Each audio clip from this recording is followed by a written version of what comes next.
Welcome students, আমরা আজকে মাইক্রোবায়োলজির এই যে চ্যাপ্টারটা ইউনিট 3 এর চ্যাপ্টার 2 তার অর্ধেকটা অংশ মানে শেষের দিকটা নিয়ে পড়ব। আমরা একটা স্লাইডে দেখেছি ঘরোয়া মেথডে কি করে প্রত্যেকটা জিনিসকে আমরা সংরক্ষণ করব, জীবাণুর হাত থেকে মুক্ত করব। এই যেটা আমরা এখন পড়তে চলেছি সেখানে থাকবে কমার্শিয়াল মেথডস, সেখানে আমরা পড়বো aseptic Canning, milk preservation through pasteurization, smoking of fish, irradiation. Preservation using chemicals, sugar, salt, oil and spices. Class 1, Class 2 preservatives, food additives, PFA Act, ISI, AGMAC.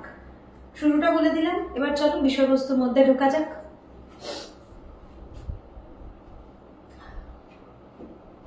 এটা কিছু টেকনিক্স এর নাম লেখা আছে, যেমন drawing, chilling, freezing, Canning, smoking. এটা কিন্তু একটা মেথড।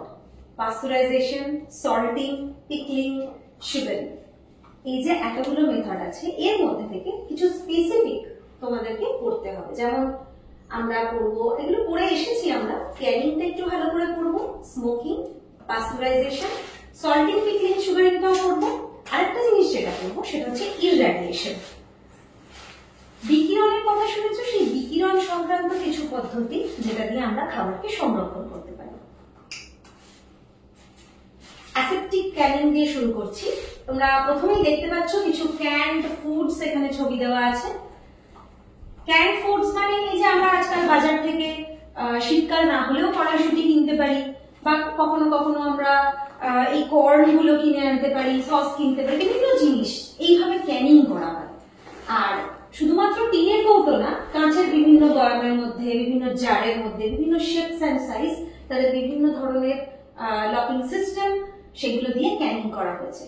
এটা হলো ক্যানিং পদ্ধতি। এবার কিভাবে ক্যানিং পদ্ধতিটা সম্পন্ন করা হচ্ছে সেটাই আমরা একটু আসি। তোমাদেরকে কয়েকটা জিনিস প্রথমে দেখিয়ে নিই। এখানে এই ধরনের ক্যান গুলোর মধ্যে এই যে লিডটার উপরে একটা এই জিনিসটা থাকে, তোমরা প্রত্যেকে খেয়াল করেছো, এটাকে তুলে প্রেস করে এটাকে উঠিয়ে নেওয়া হয়। অর্থাৎ এখানে একটা জয়েন্ট থাকে, যখন এটাকে টেনে আমরা বার করছি এখানটা জয়েন্ট, আর এই যে লিডটা এটাকে তুলতে হয়, এটা একটা, আর এই যে জয়েন করছি এটা একটা, দুটো পার্ট আছে। এবার অ্যাপ্লিকেশনের সময় তোমরা বুঝতে পারবে আমি কেন এটা আগে বললাম। উচ্চ তাপযুক্ত বাষ্প খুব অল্প সময়ের জন্য খাদ্যবস্তুতে প্রয়োগ করে তাতে উপস্থিত জীবাণুকে ধ্বংস করে ক্ষয় প্রতিরোধী স্টিল পাত্রে বা কাঁচের পাত্রে, অর্থাৎ ক্ষয় প্রতিরোধী মানে যে পাত্রটা সহজে নষ্ট হয়ে যাবে না সেরকম একটা পাত্রে বায়ু নিরুদ্ধ অবস্থায়, বাতাস ভেতরে যা থাকবে ওই ক্যানটা বা বোতলটার মধ্যে থেকে বায়ুটাকে বার করে দেওয়া হবে, বায়ু নিরুদ্ধ অবস্থায় সিল করে রাখা হয় যে পদ্ধতিতে, তাকে অ্যাসেপ্টিক ক্যানিং বা আধানীকরণ বলা হচ্ছে। প্রথমে যে জিনিসটাকে আমি ক্যানের মধ্যে ভরবো সেই জিনিসটাকে নেওয়ার পর সেটার মধ্যে দিয়ে একটা খুব হাই টেম্পারেচারের বাষ্প ওর মধ্যে দিয়ে পাস করাবো অল্প সময়। তাহলে কি হলো, যখন পাস করাচ্ছি তাহলে ওই খাদ্যবস্তুটা যেটাকে আমি ক্যান্ড করবো সেটার মধ্যে যে জীবাণুটা থাকবে সেটা নষ্ট হয়ে যাবে। এবার ওটাকে নষ্ট করার পর আমি বস্তুটা নিচ্ছি, নেওয়ার পর সেটাকে একটা এমন পাত্রের মধ্যে নিচ্ছি যেটা সহজে নষ্ট হবে না, ক্ষয় হয়ে যাবে না বা নষ্ট হবে না, তার মধ্যে নেওয়ার পর সেটাকে বায়ু নিরুদ্ধ করে সিল করার পদ্ধতিটা হচ্ছে ক্যানিং। এখানে একটা ছোট্ট উদাহরণ দেওয়া আছে। ধরো কিছু মাছ নিয়েছি, যেরকম ওখানে বিনস দেখলে বা ধরো তোমরা দেখলে যে কড়াইশুঁটি রাখা আছে অথবা বোতলের মধ্যে বিভিন্ন জিনিস রাখা আছে। আমি একটা মাছের উদাহরণ দিয়ে তোমাদের এখানে ব্যাপারটা বলবো। প্রথমে মাছটা নেওয়া হয়। অনেক জায়গাতেই ক্যান্ড ফিশ পাওয়া যায়, সবসময় এরকম না যে আমরা যেরকম বাজারে গিয়ে মাছ কিনছি সব জায়গায় সেভাবেই মাছটা পাওয়া যায় তা নয়, ক্যান্ড ফিশ বহু জায়গায় পাওয়া যায়। তো ফিশকে যখন আমি ক্যান্ড করছি তখন তার আগে কি করছি, প্রথমে মাছটাকে নিলাম, মাছটাকে নিয়ে ভালো করে পরিষ্কার করছি, নেওয়ার পর ওটাকে ওই যে বাষ্পটাকে স্টিম বা হট এয়ার এগুলো দিয়ে, ওয়াটার স্মোক এগুলো দিয়ে ভালো করে একটু প্রসেস করে নিচ্ছি, প্রি কুকিং বলছে যেটাকে, মানে ওটার মধ্যে রাখছি আমরা। তারপর সেটাকে আমি ঠান্ডা করছি, ঠান্ডা করার পর ঠান্ডার মধ্যে রেফ্রিজারেশনে বা ইন এয়ার এই জায়গা থেকে কি করছি, removal of heads, fins, bones etcetera, মানে এই জিনিসগুলো না মাছের সহজেই পচে যায়, তাই আর এগুলো আমরা খাইও না, তো সেগুলোকে আমরা রিমুভ করে দিচ্ছি। রিমুভ করার পর সেটাকে কেটে ছোট ছোট পিস করছি, পিস করার পর প্লেসমেন্ট ইন ক্যানস, ক্লিনিং এর মধ্যে এমটি ক্যান পরিষ্কার করে তার মধ্যে রাখছি addition of oil, brine, water, sauce. যেমন জিনিস নিয়ে আমি রক্ষণটা করবো সেটা আমি ব্রাইন জলে ডোবাতে পারি নুন জল। ব্রাইন জল হলো নুন জলের ঘন দ্রবণ। তেলের মধ্যে অনেক সময় ডোবানো থাকে জলে, মানে এটা ফিশ বলছি, তুমি সেটা অন্য জিনিসের ক্ষেত্রে ব্যাপারটাকে অ্যাপ্লাই করতে পারো। সসের মধ্যে ডুবিয়ে রাখতে পারছি। আচ্ছা, এইবার যে দুটো পয়েন্ট, ক্লিনচার, সিমার, ওই যে দেখালাম না যে একটা জিনিসকে টেনে তোলা, ওই যে পদ্ধতিটা সেটা হচ্ছে ক্যান লিডসটার মধ্যে, ওটা হচ্ছে ক্লিনচার করা। তারপরে সিমার, এটাকে সিল করছি, পুরো ভালো করে বায়ু বিরুদ্ধ করে আটকাচ্ছি, অটোক্লেভ করছি, সেটাকে একটা নির্দিষ্ট জায়গার মধ্যে রেখে একটা নির্দিষ্ট চাপে এবং তাপে তার মধ্যে থেকে যা জীবাণু আছে তার নির্বীজকরণ করে সেটাকে আমি ফাইনালি ক্যানিং করে মার্কেটে আমি পাঠিয়ে দিচ্ছি, যাতে সেটা আমাদের মানে সাধারণ মানুষের জন্য অ্যাভেলেবেল হয়, তারা সেখান থেকে কিনতে পারে এবং সেটা দীর্ঘদিন যাতে থাকে, পচে যাতে না যায়, অবিকৃত যাতে না, মানে অবিকৃত অবস্থায় যাতে মানুষের হাতে পৌঁছয়, সেই কারণে কিন্তু এতগুলো বন্দোবস্ত করা হয়েছে। এটা হলো ক্যানিং প্রসেস, এটা হলো অ্যাসেপটিক ক্যানিং। নেক্সট আমরা পড়বো, আচ্ছা এটার উদ্দেশ্য কি না, বায়ু ও জীবাণু আক্রমণ থেকে খাদ্যকে সংরক্ষণ এবং উৎসেচনের ক্রিয়াকে নিষ্ক্রিয় করে দেওয়া। সুবিধা অসুবিধা এখানে আমি কিছুটা তুলে ধরেছি। দেখো, এই পদ্ধতিতে সংরক্ষিত খাদ্যের গঠন অবিকৃত থাকে, পরিবহনশীল থাকে। আমি যেহেতু মানুষের কাছ অব্দি পৌঁছবো, খাদ্যের রং, গন্ধ, বর্ণ, স্বাদ অপরিবর্তিত থাকে, দীর্ঘদিন সংরক্ষণ করা যায়। আধারীকরণজাত খাদ্য বাণিজ্যিক ক্ষেত্রে আমদানি ও রপ্তানি সংক্রান্ত ব্যবসায় গুরুত্বপূর্ণ ভূমিকা পালন করে। যেমন ধরো এখন আমাদের দেশে বা পাশের দেশে ইলিশ মাছ মানে তৈরি হচ্ছে, পাচ্ছি আমরা, সেগুলো আমরা বিদেশে পাঠাচ্ছি। তারা কি করে পাচ্ছে? ক্যানিং পদ্ধতিতে পেতে পারে, অন্যান্য অনেক পদ্ধতিতে পেতে পারে, কিন্তু ক্যানিং এর মাধ্যমেও সেখানে যেতে পারে। অথবা ওদের দেশেও, অন্য দেশেও বিভিন্ন মাছ বা কোনো কিছু যখন আসছে দূর দূরান্ত থেকে, তখন ওই পদ্ধতিতেই আসছে। অসুবিধা কি? ক্যানিং পদ্ধতি যদি ঠিকভাবে বায়ু বিরুদ্ধ না হয়, আমি যে বললাম পুরো বাতাসটা বার করে নেওয়া হয়, সিলিং যদি ঠিক করে না হয়, তাহলে মাইক্রোবস ঢুকে যাচ্ছে এবং মাইক্রোবস যে টক্সিক পদার্থ তাদের কাছ থেকে ক্ষরণ করছে, সহজেই সেই বস্তুটাকে পচিয়ে ফেলছে। এই প্রকার খাদ্য গ্রহণে বটুলিজম নামক রোগ সৃষ্টি হয়। এটা ভালো করে মনে রাখবে, বটুলিজম, এটা খুব ইম্পর্টেন্ট একটা টার্ম, আমরা পরে সেই টার্মটার সঙ্গে আরো পরিচিত হব। আধারীকরণ বা ক্যানিং পদ্ধতিতে পাত্রের সূক্ষ্ম লিকেজ ঘটলে বায়ু প্রবেশ করে খাদ্যকে জারিত করে নষ্ট করে দেয়। যখন সিলিং করছি আমি, তখন যদি ওই আটকানোর সময় বাতাস, মানে কোথাও ফাঁক রয়ে গেল, ওখান থেকে বাতাস ঢুকে পড়ে খাবারটাকে নষ্ট করে দিতে পারে। এই পদ্ধতিতে ব্লাঞ্চিং এর সময় জলে দ্রবণীয় কিছু ভিটামিনের অপচয় ঘটে। যখন ব্লাঞ্চিং পদ্ধতি ইউজ করছি, এটাকে আমি জীবাণুমুক্ত করার জন্য বা তার টেক্সচারটা বদলে দেবো বলে, তখন কিছুটা ভিটামিন নষ্ট হয়ে যাচ্ছে। এই পদ্ধতিতে পাত্রগুলি মেঝেতে বা জলের সংস্পর্শে এলে জলে ভেজা চামচ বারবার ব্যবহার হলে খাদ্যবস্তুতে সহজেই জীবাণুর আক্রমণ ঘটে, খাদ্যবস্তুকে দ্রুত পচনশীল করে তোলে। এবার যখন ক্যানিং করা হয়েছে, সেই ক্যান্ড জিনিসটার মধ্যে থেকে বারবার চামচ ডুবিয়ে তুলছি, আবার আটকে রাখছি, সরাচ্ছি, বা দুদিন ধরে ওই খোলা জিনিসটা, মানে সিলটা খোলার পরেই তো বাতাসের সংস্পর্শে চলে আসছে, অথবা ওই ইউজ করা চামচ বারবার ঢুকছে তার মধ্যে, জিনিসটা সঙ্গে সঙ্গে মাইক্রোবস বা জীবাণুর সংস্পর্শে চলে আসছে এবং পুরো জিনিসটাকে নষ্ট করে দিচ্ছে। এইগুলো হলো ক্যানিং পদ্ধতির অসুবিধা আর সুবিধা। তোমরা একটু পড়ে নিও, তোমাদের যে কোনো প্রশ্ন এলে যাতে তোমাদের অসুবিধা না হয়। নেক্সট আমরা পড়বো পাস্তুরাইজেশন। পাস্তুরাইজেশনের মাধ্যমে দুধের সংরক্ষণ। পাস্তুরাইজেশন একটা পদ্ধতি, এই পদ্ধতিটাকে ইউজ করে আমরা দুধ কিভাবে সংরক্ষণ করব সেটা এই স্লাইডগুলো থেকে তোমাদের কাছে আমি তুলে ধরেছি। পাস্তুরাইজেশন ব্যাপারটা কি? যে পদ্ধতিতে তাপ প্রয়োগের মাধ্যমে উপস্থিত অণুজীবদের ধ্বংস অথবা নিষ্ক্রিয় করে, ধ্বংস করে বলা হলো মানে পুরো মেরে দিলাম, নিষ্ক্রিয় করে দেওয়া হলো মানে তার অ্যাক্টিভিটি, তার চলন, তারা যে কাজটা করবে সেটাকে আমি রিডিউস, মানে তার পরিস্থিতিটাকে আমি বন্ধ করে দিলাম, ব্যাকটেরিয়াটাকে বা মাইক্রোবসটাকে বা ওই অণুজীবটাকে আমি নিষ্ক্রিয় করে দিলাম, যাতে সে আর তার কাজটা না করে, কাণ্ডটা না ঘটিয়ে খাবারটাকে পচিয়ে ফেলতে পারে। এই দুটোই করতে পারি, ইদার আমি মেরে ফেলতে পারি অথবা সেটাকে নিষ্ক্রিয় করে ফেলতে পারি। তারপর এই দুটো পদ্ধতি অ্যাপ্লাই করে যে লিকুইডটা লিকুইডটাকে আমরা পাস্তুরাইজ করছি, সেই লিকুইডটাকে অবিকৃত অবস্থায় বেশ কিছুদিন রাখতে পারি, সেই পদ্ধতিটাই হলো পাস্তুরাইজেশন পদ্ধতি। বিজ্ঞানী লুই পাস্তুর 1864 খ্রিস্টাব্দে এই পাস্তুরাইজেশন পদ্ধতিটা, দুধের পাস্তুরাইজেশন পদ্ধতিটা আবিষ্কার করেন। পাস্তুরাইজেশন এইটা খুব ইম্পর্টেন্ট একটা পয়েন্ট, ভালো করে মন দিয়ে শোনো। পাস্তুরাইজেশন না হওয়া দুধ থেকে যক্ষা, ডিপথেরিয়া, টাইফয়েড, গ্যাস্ট্রোএন্টেরাইটিস প্রভৃতি রোগ হতে পারে দুধে উপস্থিত ল্যাক্টোব্যাসিলাস, সিউডোমোনাস, ফ্ল্যাভোব্যাকটেরিয়াম ইত্যাদি অণুজীবের মাধ্যমে। তোমরা জানো যে এখন প্যাকেটজাত দুধ পাওয়া যায়। এবার প্রশ্নটা হচ্ছে, আমরা গোয়ালার কাছ থেকেও দুধ পাই আর প্যাকেটজাত দুধও পাই। দুধের মধ্যে কিন্তু দুধটা যখন নেওয়া হলো গরুর কাছ থেকে, তখন কিন্তু দুধের মধ্যে বেশ কিছু ব্যাকটেরিয়া উপস্থিত থাকতে পারে। ল্যাক্টোব্যাসিলাস, সিউডোমোনাস, ফ্ল্যাভোব্যাকটেরিয়াম, তিনটে নাম আমি দিয়েছি। এবার কোথা কোথা থেকে আসতে পারে দুধের মধ্যে ওটা? যখন যে গরুটার কাছ থেকে নেওয়া হচ্ছে সে অসুস্থ হতে পারে, কোনো নোংরা জায়গা থেকে তার মধ্যে, সেই যে বালতিটার মধ্যে দুধটা নিয়ে আসা হচ্ছে সেই তার মধ্যে সংক্রমণ ঘটতে পারে। গরুর বাড়িতে যেখান থেকে আমি দুধটা নিচ্ছি সেই জায়গাতে কোনো রকম ঘা বা ইনফেকশন বা কিছু থাকতে পারে। যিনি দুধটা বার করে নিয়ে আসছেন তার হাতে কোনো রকম সমস্যা থাকতে পারে। দুধটাকে আলাদা করে এনে তার মধ্যে ভেজাল হিসেবে যে জলটা মেশানো হচ্ছে তার মধ্যে অণুজীব থাকতে পারে। সেই প্রত্যেকটা জিনিস কিন্তু কন্টামিনেটেড হয়ে তারপর লোকের বাড়ি বাড়ি পৌঁছচ্ছে, তোমাদের কাছে পৌঁছচ্ছে।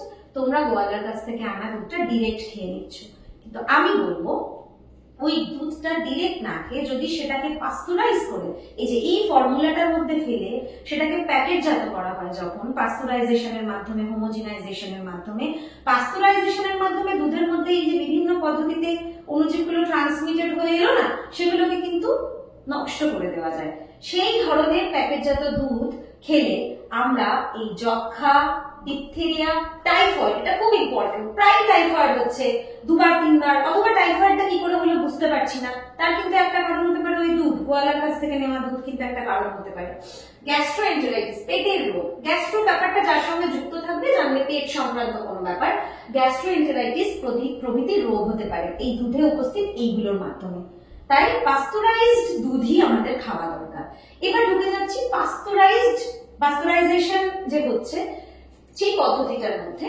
ছোট ছোট প্রশ্ন তো আসবে, তো তিনটে পদ্ধতির নাম এখানে দেওয়া আছে। LTH, লো টেম্পারেচার হোল্ডিং,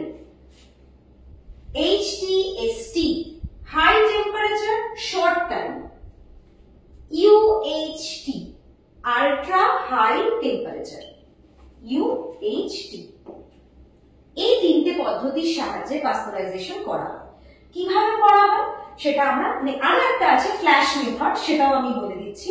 এই পদ্ধতিগুলোর মাধ্যমে পাস্তুরাইজেশনটা কমপ্লিট করা হয়। দেখো, প্রসেস অফ পাস্তুরাইজেশন একটা ছক এখানে দেওয়া আছে। LTH, HTST, UHT, একদম পার্থক্যও পেয়ে যাবে এবং জিনিসটা ডেসক্রিপশনও পেয়ে যাবে। যখন লো টেম্পারেচার হোল্ডিং নিচ্ছি তখন টেম্পারেচারটা থাকছে 145 degree Fahrenheit. High temperature short time মানে বুঝতে পারছো সময়টা উচ্চ তাপ দেওয়া হবে, সময়টা কম দেওয়া হবে, সেটা 161 ডিগ্রি ফারেনহাইট। আর আল্ট্রা হাই টেম্পারেচার প্রচুর তাপ, 280 ডিগ্রি থেকে 320 ডিগ্রি ফারেনহাইট। গুলিয়ে ফেলবে না, এটা কিন্তু ফারেনহাইট, এটা কিন্তু সেন্টিগ্রেড। হ্যাঁ, সেন্টিগ্রেড আর ফারেনহাইট দুটোকে কিন্তু গুলিয়ে ফেলবে না। যেটা 145 ডিগ্রি ফারেনহাইট সেটা কিন্তু 63 ডিগ্রি সেন্টিগ্রেড। এটা ভীষণ গোলমাল করো তোমরা, এটা গোলমাল করবে না। আচ্ছা, সময় ক্ষেত্রে প্রথমটা দেখো, LTH এ আমরা ইউজ করি 30 মিনিট, HTST তে শর্ট টাইম 15 সেকেন্ড, এটা 30 মিনিট, এটা 15 সেকেন্ড। আর আল্ট্রা হাই টেম্পারেচার UHT তে 2 থেকে 5 সেকেন্ড। ওই অতটা গরমের মধ্যে ওইটুকু সময়ই আমরা রাখছি। এবার কি কি মানে বস্তুর ক্ষেত্রে থাকছে সুটেবল প্রোডাক্ট, মানে যেটাই আমরা এই পদ্ধতিগুলো অ্যাপ্লাই করতে পারি। ডিম, দুধ এগুলোর ক্ষেত্রে LTH ইউজ করতে পারি। দুধ, ফলের রস এগুলোকে জীবাণুমুক্ত করতে আমরা HTST অ্যাপ্লাই করি। দুধ, অন্যান্য পানীয় এগুলোকে মানে জীবাণুমুক্ত করার জন্য আমরা UHT ইউজ করি। কতদিন থাকতে পারে এই প্রসেসগুলো অ্যাপ্লাই করে? কতদিন? যদি আমি LTH রাখি তাহলে সেটা 7 থেকে 14 দিন, HTST তে 14 থেকে 21 দিন, UHT তে 6 থেকে 12 মাস। এই পদ্ধতিগুলি দ্বারা দুধকে প্রায় জীবাণুমুক্ত করা যায়। পুষ্টিমূল্য অপরিবর্তিতই থাকে, মানে খুব যে নষ্ট হয়ে যাচ্ছে এর জন্য তা নয়, পুষ্টিমূল্য কিন্তু এটার মধ্যে মোটামুটি ইম্প্যাক্ট মানে একই রকম থাকে, খুব একটা ক্ষয় হয় না। এইগুলো প্রসেস অফ পাস্তুরাইজেশন। এই যে আমি ফ্ল্যাশ মেথডস এর কথা বলছিলাম, ফ্ল্যাশ মেথডস এ 167 ডিগ্রি ফারেনহাইট, এটা কিন্তু মাইনাস নয়, হ্যাঁ আমি বারবার বলছি এটা মাইনাস নয়, আমি ইন্ডিকেট করে দিচ্ছি, এটা মাইনাস নয়। ফ্ল্যাশ মেথডস 167 ডিগ্রি ফারেনহাইট উষ্ণতায় দুধকে উত্তপ্ত করে তাৎক্ষণিক ঠান্ডা, মানে এটাই আমি টেম্পারেচারটা তুলে নিলাম, সঙ্গে সঙ্গে ঠান্ডা করছি, এটা এই জন্যই এটা ফ্ল্যাশ মেথড। এই উষ্ণতায় আমি দুধকে উত্তপ্ত করলাম, ঠান্ডা করে দিলাম, তারপর আমি প্রিজার্ভ করছি, এটা হচ্ছে ফ্ল্যাশ মেথড। পাস্তুরাইজেশন পদ্ধতিতে জীবাণুমুক্ত করার পর দুধ ঠান্ডা জায়গায় না হলে রেফ্রিজারেটরে রেখে সংরক্ষণ করা হয়। পাস্তুরাইজেশন পদ্ধতিতে দুধের ভিটামিন সি 20%, মাত্র 20%, এবং ভিটামিন বি কমপ্লেক্স 10% মাত্র নষ্ট হয়। আমি প্রথমেই বললাম যে খুব একটা হেরফের হয় না, সামান্য কিছু নষ্ট হয় কিন্তু খুব একটা হেরফের হয় না। যখন খাওয়া হবে দুধ তখন সেটা পাস্তুরাইজড মিল্ক খাওয়াটাই ভীষণ প্রয়োজনীয়। কেন প্রয়োজনীয় বুঝতেই পারলে, চলে যাচ্ছি আমরা আমাদের নেক্সট। আমরা কি কি পড়লাম? পাস্তুরাইজেশন পড়লাম, ক্যানিং পড়লাম। এবার আমরা পড়বো স্মোকিং। দেখো এখানে কয়েকটা মাছ দেখতে পাচ্ছ, মাছগুলোকে তাপ দেওয়া হচ্ছে এবং ধোঁয়া দেওয়া হচ্ছে। স্মোকিং পদ্ধতিতে মাছ সংরক্ষণ। এই স্মোকিংটা একটা পদ্ধতি, এর নাম স্মোকিং কেন? স্মোকের সাহায্য নিয়ে এটা করা হচ্ছে বলে এই পদ্ধতিটার নাম স্মোকিং। এটা দিয়ে মাছ কিভাবে সংরক্ষণ করা হয়, ছবিটা দেখতে পাচ্ছ কিভাবে করা হচ্ছে। একটা বড় জায়গায় মাছগুলোকে দেখো চিড়েছে, কিন্তু এগুলো চিড়ে লম্বা করে করে ঝুলিয়ে রেখেছে, তারপর স্মোক এখানে আগুনের তাতে, এখানটাও খুব হিট আছে, এখানে আগুনের তাপ উপর ঝুলিয়ে রেখেছে, লম্বা করে ঝুলিয়ে রেখেছে, শুয়ে যায় লম্বা করে ঝুলানো। আর চিড়ের ভেতর থেকে সমস্ত কিছু পরিষ্কার করা হয়েছে, ওদের কানকো ফুলকো যে যে জিনিসগুলো থাকে, এই জিনিসগুলো তো সহজে পচে যায়, ওগুলোকে সমস্ত পরিষ্কার করে বের করে ফেলা হয়। বের করে ফেলে লম্বা লম্বা করে ঝুলিয়ে দিয়ে তারপর তার মধ্যে এই তাপটাকে প্রয়োগ করা হয়। তোমরা ছবিটা দেখতেই পাচ্ছ কিভাবে রেখেছে এবং কিভাবে তাপ ধূম প্রদান করা হচ্ছে। ধোঁয়াকে ভালো কথায় ধূম বলে, কিভাবে স্মোকটা যাচ্ছে ওখানে। চিড়ে ফেলা, পরিষ্কার করে ফেলা, নাড়ি ভুড়ি এগুলো সমস্ত বাদ দিয়ে দেওয়া, ভালো করে ধুয়ে নিয়ে 52 থেকে 55 ডিগ্রি সেন্টিগ্রেড উষ্ণতায় লবণ জলে ডুবিয়ে রাখা হয়। তারপর এটাকে ঝোলাবো, ঝোলার পর ধোঁয়া দেব। আচ্ছা, এই যে ধূম প্রদান ব্যাপারটা, এটা কিন্তু দু রকম ভাবে আমরা করতে পারি। একটা নাম হচ্ছে গরম ধূমদান, এই যে গরম ধূমদান, আর একটা হচ্ছে শীতল ধূম প্রদান। দুভাবে। গরম ধূম প্রদান কিরকম? ভাটিতে কাঠের গুঁড়ো দিয়ে ধোঁয়া তৈরি করা হয়, এর উপরে মাছটাকে ঝুলিয়ে রাখা হয়। এটার ক্ষেত্রে টেম্পারেচারটা একটু মনে রাখবে, 55 থেকে 80 ডিগ্রি সেন্টিগ্রেড, হ্যাঁ সেন্টিগ্রেড। আর ঠান্ডা একই পদ্ধতি কিন্তু তাপমাত্রাটা কম, সেজন্য এটাকে শীতল বলা হচ্ছে, সেটা হচ্ছে 15 থেকে 25 ডিগ্রি। এটাই পার্থক্য, খুব একটা বিশেষ পার্থক্য নেই। এইভাবে মাছের স্মোকিং পদ্ধতিতে মাছকে সংরক্ষণ করা হচ্ছে। আচ্ছা, এই পদ্ধতিতে মাছকে সংরক্ষণ করার ফলে কি হচ্ছে, ওই একই রকম সুযোগ সুবিধা মাছকে আমরা দীর্ঘদিন রাখতে পারছি, অসময়ে আমরা খেতে পারছি। মাছগুলোর ফ্লেভারটা এই পদ্ধতিতে ভালোই বজায় থাকে, খুব একটা তার নিউট্রিশনাল ভ্যালু নষ্ট হয় না, খেতে খারাপ হয় না, স্বাদও অপরিবর্তিত থাকে, সমস্ত কিছু ঠিকঠাক থাকে। এই পদ্ধতিটা একটা খুব পপুলার এবং যথেষ্ট ইউজ হয় এই পদ্ধতিটা, সেটা হচ্ছে স্মোকিং অফ ফিশ। নেক্সট আমরা চলে যাচ্ছি ইররাডিয়েশনে। ইররাডিয়েশন বিভিন্ন রকমের আয়ন হয়, মানে বিভিন্ন ধরনের কি বলবো বিকিরণ হয়। ইররাডিয়েশন আলফা রশ্মির বিকিরণ হয়, এক্স রশ্মি তোমরা শুনেছো, গামা রশ্মির বিকিরণ হয়। তো সেই বিকিরণ পদ্ধতিটাকে প্রয়োগ করেও খাবারকে সংরক্ষণ করা যেতে পারে। এবার কি কি করে সেগুলো আমরা পড়ছি।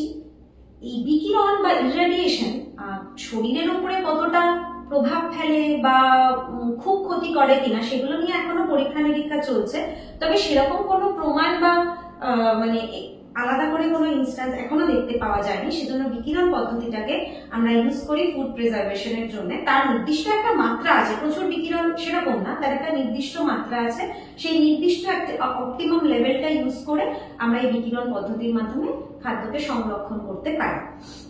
যেমন আয়নিত বিকিরণ এবং অতিবেগুনি রশ্মির দ্বারা কীটপতঙ্গ থেকে খাদ্য সামগ্রী বিশেষত দানা শস্যকে রক্ষা করা যায়। দানা শস্য স্টেপল ফুড, আমাদের তোমরা জানো যে স্টেপল ফুডটা প্রচুর পরিমাণে কাজে লাগে, যে দানা শস্য কোন সব জায়গার একটা প্রধান খাবার আছে, তো সেই দানা শস্য থেকে সেই প্রধান খাবারটা আসে। তাই এই বিকিরণ পদ্ধতির দ্বারা দানা শস্যকে রক্ষা করা এটা একটা ভীষণ গুরুত্বপূর্ণ পয়েন্ট। অঙ্কুরোদ্গম রোধ করে, আলু পেঁয়াজ অঙ্কুর বেরিয়ে যাওয়া মানে তো জিনিসটা নষ্ট হয়ে যাবে, খারাপ হয়ে যাবে, দীর্ঘদিন আমরা রাখতে পারবো না, পাবো না আমরা স্টোর থেকে, তো সেই অঙ্কুরোদ্গমটা রোধ করা যায় বিকিরণ পদ্ধতির মাধ্যমে। সামুদ্রিক খাদ্য, মাংস যেগুলো সহজেই পচে যেতে পারে, পোল্ট্রি, এগুলোর স্থায়িত্ব বাড়ানো যায়। বিভিন্ন ফল শাকসবজি পচন রোধ করে, চট করে পচে যায় না, কারণ তার মধ্যে যে ধরনের ক্রিয়াগুলো পচিয়ে ফেলতে পারে সেই ধরনের ক্রিয়াগুলোকে সে রিডিউস করে দেয়। গামা বিকিরণ, এক্স রে বিকিরণ, ইলেকট্রন বিম বিকিরণ, এই তিনটি পদ্ধতি অবলম্বন করে ইররাডিয়েশন কমপ্লিট করা হয়, এইভাবে খাদ্য সংরক্ষণ করা হয়। দেখো এখানে একটা ছবির মাধ্যমে আমি দেখিয়েছি যে ইররাডিয়েশন কিভাবে হেল্প করছে। সেলফ লাইফ এক্সটেনশন, এদের অনেক দিন এরা বাঁচতে পারে। প্যাথোজেন রিডাকশন, যা স্পাইসেস এর মধ্যে একটা উদাহরণ দিয়ে এদের যে খারাপ পদার্থগুলো আছে সেটাকে কমিয়ে ফেলা যেতে পারে। ডিসইনফেস্টেশন, এইভাবে পালস আর ড্রাই ফ্রুটসটাকে কোয়ারেন্টাইন আলাদা করে দিচ্ছে। Sprout inhibition, potato, onion, ginger, garlic. Disinfestation cereals, এই যে এই দুটো খুব ইম্পর্টেন্ট, দানা শস্য এবং ডাল জাতীয় শস্য, এগুলোকেও অনেকদিন রক্ষা করে। আচ্ছা, তাহলে আমরা চারটে পদ্ধতি কিন্তু পড়ে ফেললাম। প্রথম পড়লাম ক্যানিং, তারপরে পড়লাম পাস্তুরাইজেশন, তারপরে পড়লাম স্মোকিং অফ ফিশ, তারপরে আমরা পড়লাম ইররাডিয়েশন। এই চারটে হলো বাণিজ্যিক মেথড বা কমার্শিয়াল মেথড, যেটার মাধ্যমে খাদ্য সংরক্ষণ করে দীর্ঘদিন সংরক্ষিত রাখা যায়, দেশ থেকে দেশান্তরে বাণিজ্যিক কারণে পাঠানো যায়, দেশের এক প্রান্ত থেকে আরেক প্রান্তে রাখা যায়। দীর্ঘদিন খাদ্যকে ভালোভাবে রাখার জন্য এই প্রসেসগুলো অ্যাপ্লাই করা হয়। এবার আমরা কিছু কমন ফ্যাক্টরস পড়বো, যেটা ঘরোয়া পদ্ধতি অথবা বাণিজ্যিক পদ্ধতি দু জায়গাতে ইউজ করা যায়, যাতে খাদ্যটা সংরক্ষিত হয়, অণুজীবের আক্রমণ যাতে না ঘটে। তো সেই মেথডগুলো নিয়ে আমরা এবার পড়াশোনা করব। ফুড প্রিজার্ভেশন বাই কেমিক্যালস, এর মূল নীতি কি? কেমিক্যালস মানে বিভিন্ন রাসায়নিক পদার্থ। ডিক্রিজ অফ ওয়াটার অ্যাক্টিভিটি, তোমরা খুব ভালো করে জানো যে জলের হেল্প নিয়ে, জল জীবন যেরকম আমরা করেছি, জলের সাহায্য ছাড়া কোনো গ্রোথ, সেটা মাইক্রোবিয়াল হোক বা যে কোনো ধরনের গ্রোথ পসিবল নয়। যদি জলের ক্রিয়াকে আমরা নিয়ন্ত্রণ করে ফেলতে পারি, তাহলে অণুজীবের আক্রমণটাও আমরা অনেকটা কমিয়ে ফেলতে পারি। জীবাণুনাশক রাসায়নিক পদার্থ, এটাকে ইউজ মানে কেমিক্যালস এর মধ্যে এই ধরনের পদার্থগুলো থাকে, যেটা মাইক্রোবস অ্যাক্টিভিটিকে আটকে দেয়। Antimicrobial chemical substances change the pH of the medium.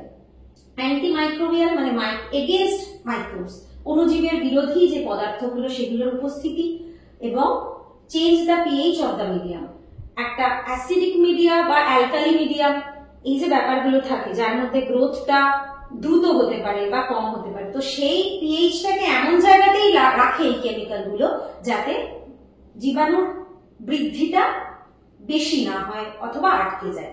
এই চারটে নীতিকে ইউজ করে কেমিক্যালের সাহায্যে আমরা ফুড প্রিজার্ভ করতে পারি।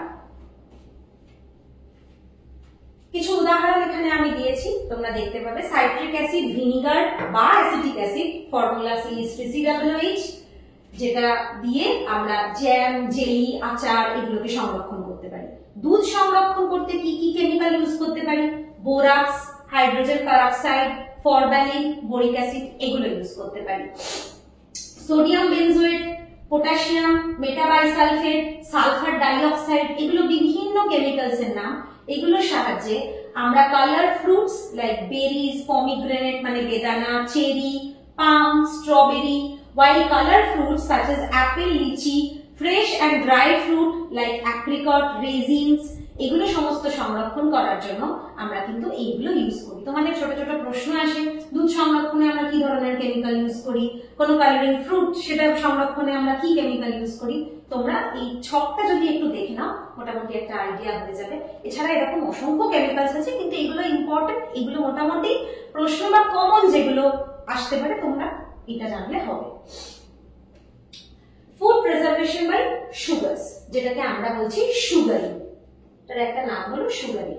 কিভাবে দেখো, এখানে চিনি একটা কোনো খাদ্যদ্রব্য সেটাকে সংরক্ষণ করা হচ্ছে, ভালো করে চিনিটা মাখিয়ে এখানে সংরক্ষণ করা হচ্ছে। এটা কি হয়, যখন এটার মধ্যে চিনি প্রচুর প্রচুর মানে মাখাচ্ছ কোনো একটা জিনিসকে, দেখবে তার মধ্যে জলের যে কনসেন্ট্রেশন লেভেলটা সেটা অনেক কমে যায়। এবার জলের কনসেন্ট্রেশন যখনই কমে গেল তখন কি হয়, একটা অসমোসিস ঘটে। কারণ এখানে সেকেন্ড পয়েন্টটা লক্ষ্য করো, microbial cells have a high water concentration. একটা অণুজীবের যে কোষ, সেই সেলটা প্রচুর জল ভর্তি, যে কোনো প্রাণ তার মধ্যে তো একটা কোষ, তার মধ্যে অনেক পরিমাণ জল থাকবে। তো একই রকম ভাবে মাইক্রোবিয়াল সেলটার মধ্যেও মানে জলের ঘনত্ব অনেক বেশি। The cells are enclosed by a semi-permeable membrane. অবশ্যই কোষটা একটা আস্তরণ দিয়ে ঘেরা থাকবে। The water is drawn out of the microbial cells by osmosis. Osmosis পদ্ধতির দ্বারা, এবার যেহেতু এখানে এই ঘনত্বটা বেশি, ওই অণুজীবের যে সেলটা সেখান থেকে জলটা ওই ঘনত্বের দিকে চলে যায় অসমোসিস পদ্ধতিতে, এবং cells are dehydrated and destroyed. প্রচন্ড ঘনত্ব এটার মধ্যে, চিনির যে সিরাপটা তৈরি হয়েছে তখন ওই মাইক্রোবিয়াল সেলটার যে জলটা ছিল সেটা তার মধ্যে থেকে বের হয়ে যাচ্ছে, কোষটা শুকিয়ে যাচ্ছে এবং ধ্বংস হয়ে যাচ্ছে। এইভাবে চিনি দিয়ে আমরা কোনো জিনিসকে সংরক্ষণ করে রাখতে পারি। চিনির ঘন সিরাপ, একই রকম ভাবে নুনের ঘন যে একটা জলীয় একটা তরল যে তৈরি করছি আমরা, নুনের যে সলিউশনটা তৈরি করছি সেটা দিয়ে আমরা সল্টিং করতে পারি। Food preservation by salt addition or salting, অভিশ্রবণ দ্বারা জীবাণু থেকে জল বেরিয়ে যায়, যা জীবাণুর কোষীয় বিপাক বন্ধ করে জীবাণুকে ধ্বংস করে ফেলে। যেটা ওখানে বললাম, ওখানে অসমোসিসে হচ্ছে, এখানে অভিশ্রবণে খাদ্যের মুক্ত জলের পরিমাণ কমিয়ে ফেলে। এর ফলে জীবাণুরা ওই জল বিয়োজনের কারণে তাদের অস্তিত্ব বজায় রাখতে পারে না। খুব কমন ব্যাপার, একটা সেল থেকে জল বেরিয়ে গেল, তাহলে সে কি নিয়ে পুরো সিস্টেমটাকে চালাবে? সে আর চালাতে পারছে না, জল বেরিয়ে যাচ্ছে, ড্রাই হয়ে যাচ্ছে, মরে যাচ্ছে। এটা হচ্ছে সিম্পল মেথড সুগার আর সল্ট কিভাবে জীবাণুদের প্রতিরোধ করছে। এখানে দেখো একটা কিন্তু মাছের ছবি, এই মাছটাকে চিড়ে ফেলা হয়েছে, প্রচুর নুন মাখিয়ে রাখা হচ্ছে। স্বাভাবিক, এবার মাছটা থেকে জলটা আস্তে আস্তে সরে যাবে, তার মানে কি সেখানে যে মাইক্রোবস আছে তার মধ্যে থেকেও জলটা সরে যাবে, বেরিয়ে যাবে সেই সেলটা থেকে এবং ধ্বংস হয়ে যাবে, মাছটা অনেকদিন অবিকৃত অবস্থায় থাকবে। This is salting. Preservation using oil and spices, ওই এখানে দেখো আমি কয়েকটা ছবি দিয়েছি, এই যে অয়েল অ্যান্ড স্পাইসেস, বিভিন্ন ধরনের স্পাইস এখানে দেওয়া আছে, দেখতে পাচ্ছ। নুন চিনিও এটার মধ্যে মেশানো হবে। একটা খুব সহজ উদাহরণ, অয়েল অ্যান্ড স্পাইসেস দিয়ে আমাদের আচার, যে মা ঠাকুমারা কাকিমারা যে আচার বানান, সেই আচার আমরা অয়েল অ্যান্ড স্পাইসেস দিয়ে সংরক্ষণ করি। অয়েল অ্যান্ড স্পাইসেস প্রথমে যে চারটে মূলনীতি বলেছিলাম, যে অ্যান্টি মাইক্রোবিয়াল প্রপার্টি, সেটাকে ইউজ করে খাদ্য সংরক্ষণের সময়কালকে বাড়ানো যাচ্ছে। সেগুলো কিছু অ্যান্টি মাইক্রোবিয়াল জৈব যৌগের উদাহরণ বা এখানে নাম লেখা আছে, তোমরা প্রত্যেকে দেখতে পাচ্ছ। টার্পিন, টার্পিনয়েড, ক্যারোটিনয়েড, কারকিউমিন, এগুলো হচ্ছে অ্যান্টি মাইক্রোবিয়াল উপাদান, যেগুলো খাদ্য সংরক্ষণ ওগুলোর মধ্যে মেশানোর ফলে তার সেলফ লাইফটাকে অনেকটা বাড়াচ্ছে। তেল আর খাদ্য, 2 নম্বর পয়েন্ট দেখো, তেল ও খাদ্য বাতাসের মধ্যে যোগাযোগ সীমিত করে। যেহেতু খাবারটা তেল আর মশলার মধ্যে ডুবে থাকে, তাই বাতাসের সংস্পর্শে আসতে পারছে না, ফলে খাদ্য বায়ুবাহিত অণুজীবের সংস্পর্শে প্রায় আসতেই পারে না, কারণ ওপর দিকে তেল আর মশলাটা রাখা আছে, ওদের দুজনকে ওরা মানে কানেক্টেড হতে দিচ্ছে না। খাদ্য আর বাতাসের মধ্যে কোনো যোগাযোগটাই থাকছে না। পরিবেশ থেকে জলীয় বাষ্প, সেটাও ওই খাদ্যের মধ্যে প্রবেশ করতে পারছে না, কারণ তেল আর মশলার একটা আস্তরণ আছে, সেটাও প্রবেশ করতে পারে না। সেই কারণে খাদ্যটাও দীর্ঘদিন অবিকৃত অবস্থায় থাকে, আমরা অনেক দিন ধরে সেই খাবারটার মজা উপভোগ করতে পারি, সেটা পচে না। নেক্সট আমরা চলে আসছি টপিক ক্লাস 1 এবং ক্লাস 2 ফুড প্রিজারভেটিভস। প্রথম ও দ্বিতীয় শ্রেণীর খাদ্য সংরক্ষণ। এটার মধ্যে দেখো দুটো ভাগ করে দিয়েছি। ক্লাস 1 প্রিজারভেটিভের মধ্যে কি কি পড়ছে? কমন সল্ট পড়ছে, চিনি পড়ছে, ভিনিগার পড়ছে, তেল পড়ছে। অর্থাৎ যে উদাহরণগুলো আমরা দেখছি সেগুলো খুব ন্যাচারাল, প্রাকৃতিক। আর ক্লাস 2 প্রিজারভেটিভস এর মধ্যে কি পড়ছে? Benzoic acid and its salts, sulfurous acids and its salts, nitrates of sodium and potassium, sorbic acid, propionic acid, lactic acid, niacin, etc. এগুলো কিন্তু প্রাকৃতিক না, এগুলো কিন্তু কেমিক্যাল, এগুলো কিন্তু তৈরি করা। দিস আর মানে কমন ন্যাচারাল, এগুলো ন্যাচারাল নয়। এটা হচ্ছে ক্লাস 1 প্রিজারভেটিভস, আমরা এগুলোকে বলছি, এগুলোকে আমরা বলছি ক্লাস 2 প্রিজারভেটিভস। একটা তুলনামূলক আলোচনা আমি রেখেছি যাতে আরো বুঝতে সুবিধা হয়। Class 1 preservatives is found in the nature. Class 2 preservatives is man-made and unnatural preservatives. মানুষের দ্বারা তৈরি। Class 1 preservative মানে শরীরের জন্য খুব ক্ষতিকারক নয়। They are not dangerous to the health. খুব ক্ষতিকারক না। There are certain limits and restrictions in using class 2 preservatives. Class 2 preservatives গুলোকে কিন্তু আমরা প্রচুর পরিমাণে যেরকম সেরকম করে কিন্তু ইউজ করতে সংরক্ষণের জন্য পারি না। আর একটা নির্দিষ্ট সীমা থাকবে, নির্দিষ্ট সীমা, যেহেতু সেটা ম্যান মেড, আনন্যাচারাল, সেহেতু কিন্তু সেটা আমাদের শরীরের উপরে অতিরিক্ত পরিমাণ, মাত্রা ছাড়া পরিমাণ কিন্তু আমাদের শরীরের ক্ষতি করতে পারে। ক্লাস 1 প্রিজারভেটিভ গুলো কিন্তু ডেঞ্জারাস নয়, আমাদের মানে যেটা দিয়ে প্রিজার্ভ যে করা আছে সেই খাবারটা অতটা ডেঞ্জারাস না। হ্যাঁ, এবার ক্লাস 1 প্রিজারভেটিভ দিয়ে সংরক্ষিত খাদ্যটা আমরা প্রচুর খেয়ে যাচ্ছি, সেটা কিন্তু আমার হেলথের উপরে একটা ব্যাড এফেক্ট ফেলতে পারে। কিন্তু যেটা দিয়ে সংরক্ষণ করা হয়েছে সেটা কিন্তু কোনো কেমিক্যাল জাতীয় কিছু নয় যেটা আমার ক্ষতি ডেকে আনতে পারে। একটা নির্দিষ্ট সীমা অবধি সেটাকে আমরা খেতে পারি, এবং তারপর যেটা প্রয়োগ করে মাছটাকে বা আচারটাকে সংরক্ষণ করা হয়েছে তার প্রয়োগের মধ্যে কোনো বিষাক্ততা নেই। কিন্তু যখনই ক্লাস 2 প্রিজারভেটিভ হচ্ছে সেটা দিয়ে যখন আমরা খাদ্যকে সংরক্ষণ করছি তার কিন্তু একটা লিমিটেশন থাকবে, একটা মাত্রা থাকবে, ওইটুকু মাত্রা দিয়ে তোমায় সংরক্ষণ করতে হবে। অতিরিক্ত মাত্রা দিয়ে যদি ওইটাকে আমি সংরক্ষণ করতে যাই খাবারটাকে, তখন কিন্তু সেটা দেহের উপরে একটা অ্যাডভার্স এফেক্ট ফেলতেই পারে। Class 1 preservative includes salt, vinegar, vegetable oil, honey, sugar, wood smoke, etc. এগুলো উদাহরণ, এগুলো মনে রাখবে, এগুলো পরীক্ষায় এলে যাতে লিখতে পারো। আর class 2 preservatives, sorbate, sulfides, benzoates, আগের পাতায় আগের স্লাইডে আরো উদাহরণ দেওয়া আছে, এগুলো হচ্ছে উদাহরণ। এটা হলো ক্লাস 1 এবং ক্লাস 2 preservatives। এবার একটা জিনিসে আমরা কনসেন্ট্রেট করব। আমাদের নেক্সট টপিক হচ্ছে ফুড অ্যাডিটিভস।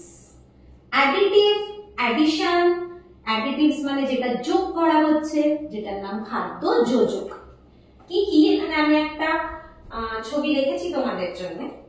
দেখো, বিভিন্ন রকম খাবার, কোন খাবারটার কোন বিভিন্ন কালার আছে, কোন খাবারটার একটা টেক্সচার আছে, বিভিন্ন রকম শেপ আছে, কোন খাবারটার সুন্দর গন্ধ আছে, বিভিন্ন ধরনের খাবার, বিভিন্ন জিনিস কিন্তু তার মধ্যে মেশানো হচ্ছে। একটা ফ্লেভারিং এজেন্ট, সুন্দর গন্ধ বেরোচ্ছে, কোনটা কালারিং এজেন্ট। বিভিন্ন খাবারের দেখো বিভিন্ন রকমের কালার, সব কিন্তু ন্যাচারাল কালার নয়, কিছু কিছু কালার কিন্তু আমরাই করেছি। প্রিজারভেটিভস যাতে তার শেলফ লাইফ বাড়ে, সহজে পচে না যায় থাকে। নিউট্রিশনাল অ্যাডিটিভস খাদ্য গুণাবলীকে বাড়ানোর জন্য, অবস্থাটা পরিবর্তন করার জন্য। মিসলেনিয়াস এজেন্টস বিভিন্ন রকম অ্যাড করা হয়, বিভিন্ন জিনিস অ্যাড করা হয় খাবারের প্রকৃতি, কোয়ালিটি, শেলফ লাইফ এগুলো বাড়ানোর জন্য। এই যে জিনিসগুলো অ্যাড করে আমরা খাবারটাকে বিভিন্ন রূপে নিয়ে যাচ্ছি, এই অ্যাড করা জিনিসগুলোর নামই হলো অ্যাডিটিভ। সবকিছু তো আমরা ন্যাচারালি নিচ্ছি না, যে গাছ থেকে নিলাম আর খেয়ে নিলাম, সেরকম তো করছি না।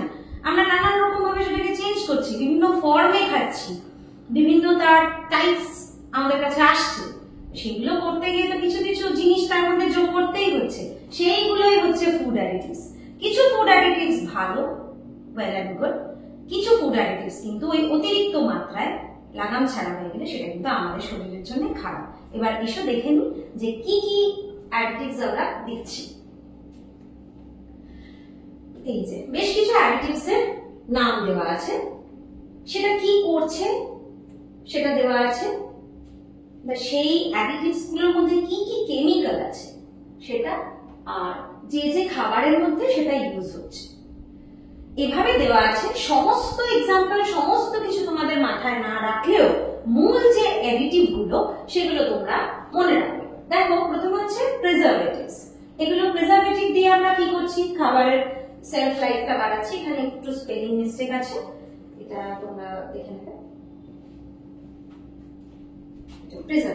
প্রিজারভেটিভস সে কি করছে, ব্যাকটেরিয়াল গ্রোথকে আটকাচ্ছে এবং তার আয়ুষ্কাল বাড়াচ্ছে। বিভিন্ন খাবারের মধ্যে ইউজ হচ্ছে। নিউট্রিশনাল সাপ্লিমেন্ট অনেক ধরনের, যেমন iron, calcium, iodine, vitamin A, D, এইগুলো কি হচ্ছে, এগুলো ধরো একটা খাবার তৈরি করা হচ্ছে, এবার সব খাবারের মধ্যে তো সবটা থাকে না, কিছু কিছু জিনিস দিয়ে খাবারটাকে ফর্টিফাই করা হয়। সেই ফর্টিফাইড ফুডস গুলোই হচ্ছে নিউট্রিশনাল সাপ্লিমেন্ট।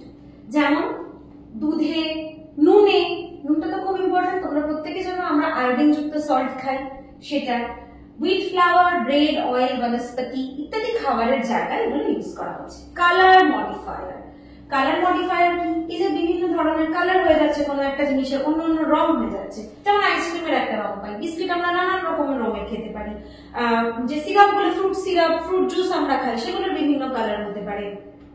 জ্যাম খাই, পেস্ট্রি খাই, তার উপরে বিভিন্ন ধরনের কালার আমরা ইউজ করছি, কালারিং এজেন্সি ইউজ করছি, সেটাই হচ্ছে কালার মডিফায়ার। নেক্সট হচ্ছে ফ্লেভারিং এজেন্ট, যেটা ফ্লেভারকে এনহ্যান্স করছে, একটা সুন্দর গন্ধ আসছে। যেমন চুইং গামের ক্ষেত্রে, নুডলস এর ক্ষেত্রে তোমরা দেখেছো বিভিন্ন ধরনের মশলা, ফ্লেভারিং এজেন্টস দিয়ে এগুলো করা হচ্ছে। ইমালসিফায়ার, ইমালসিফায়ারটা হচ্ছে যেটা তেলকে আর জলকে একসঙ্গে এক জায়গায় মিশতে দিচ্ছে না। যেমন ধরো যখন আমরা চকলেট তৈরি করি তখন কিন্তু আমরা ইমালসিফায়ার ইউজ করি, বা যখন চিজ তৈরি করা হয় তখন এই ইমালসিফায়ারটা আমরা ইউজ করি। Prevent the separation of oil and water. They give a sweet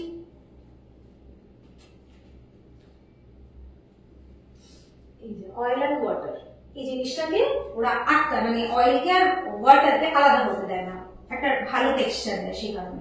farming agent, যেমন যখন আমরা ক্যানিং পদ্ধতিতে কোনো কিছু সংরক্ষণ করছি, তো সেগুলোতে একটু জড়ো জড়ো হয়ে যেতে পারে বা একটু কুচকে যেতে পারে, সেগুলোকে আটকানোর জন্য আমরা ফার্মিং এজেন্ট ইউজ করি। সেই এজেন্ট গুলো ইউজ করে আমরা একটু টান টান দেখতে লাগে সবজিগুলো, যাতে ভালো দেখতে হয়, তার বাণিজ্যিক মূল্য অনেকটা বেশি হয়, ওই এজেন্ট দিয়ে দীর্ঘদিন যাতে ওটাকে ভালোভাবে রাখা যায়, এই এজেন্টটা ফার্মিং এজেন্ট দেওয়া হয়। অ্যান্টি কেকিং, ফ্রি ফ্লোয়িং এজেন্টস, ধরো নুন তো এমনি দলা পাকিয়ে যায়, কিন্তু আজকাল অনেক ফ্রি ফ্লো সল্ট দেখতে পাওয়া যায়, তো তার মধ্যে কিন্তু এই ফ্রি ফ্লোয়িং এজেন্টস দেওয়া হয় যাতে লাম্পিং না হয়, গোল গোল দলা না পাকিয়ে যায় সেটা। নিউট্রালাইজিং এজেন্ট, যেগুলো পিএইচ কে কন্ট্রোল করে, যেমন আইসক্রিমের মধ্যে এটা ইউজ করা যায়। রাইপেনিং এজেন্ট, অ্যান্টিঅক্সিডেন্ট, বিভিন্ন ধরনের এরকম এজেন্ট আছে। এগুলোর প্রত্যেকটা তোমরা নামগুলো জানবে এবং কোন কোন জায়গা, যদি 2 থেকে 3টে করেও নাম তোমরা মনে রাখো তাহলে সুবিধা তোমাদের। স্টেবিলাইজিং এজেন্ট, যেমন একটা কোনো খাবার তৈরি করা হয় বা সেটাকে একটা স্টেবিলাইজ, এটা মানে সেটাকে একটা মানে কি বলবো, একটা পজিশন দিতে হবে, একটা জায়গা দিতে হবে, যেটা মানে যে জিনিসটা অ্যাপ্লাই করে হয়তো কোনো একটা ফুড প্রোডাক্টকে তৈরি করা হয়েছে, এবার সেই জিনিসগুলো তার মধ্যে স্টেবিলাইজড হয়ে থাকবে কিনা সেটা যে কনফার্ম করবে, সেটাই হচ্ছে stabilising agents.